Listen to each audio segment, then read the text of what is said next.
അഗതിയൂർ കലശമല ആര്യലോകാശ്രമത്തിന് കീഴിൽ പ്രവർത്തിക്കുന്ന ജീവകാരുണ്യ സംഘടനയായ ആര്യശക്തിയുടെ ആഭിമുഖ്യത്തിൽ പഠനോപകരണ വിതരണം സംഘടിപ്പിച്ചു. മേഖലയിലെ അർഹരായ 51 വിദ്യാർത്ഥികൾക്കാണ് ബാഗും പുസ്തകങ്ങളും അടങ്ങുന്ന പഠനോപകരണ കിറ്റുകൾ നൽകിയത്.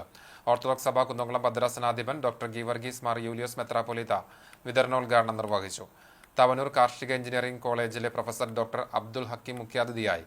ഡോക്ടർ ജയചന്ദ്രൻ നാട്ടുവള്ളി വിദ്യാഭ്യാസവും സാംസ്കാരിക മൂല്യങ്ങളും എന്ന വിഷയത്തിൽ സെമിനാർ നയിച്ചു.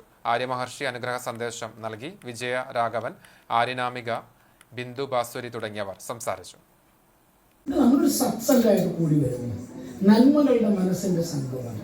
അവിടെ നമുക്ക് വിഭാഗീയതയില്ല, ഭാഗിക ചിന്തകളില്ല.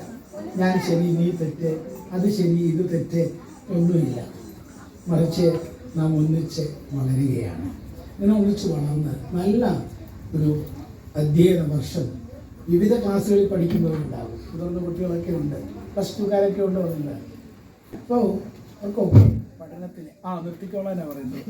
എല്ലാ ആശംസകളും നേർന്നുകൊണ്ട് നിർത്തുന്നു. ജഗദീശ്വരൻ എല്ലാവരെയും അനുഗ്രഹിക്കട്ടെ. ഞങ്ങളുടെ പ്രാർത്ഥനകളും അനുഗ്രഹങ്ങളും നിങ്ങളുടെ കൂടെ ഉണ്ട്.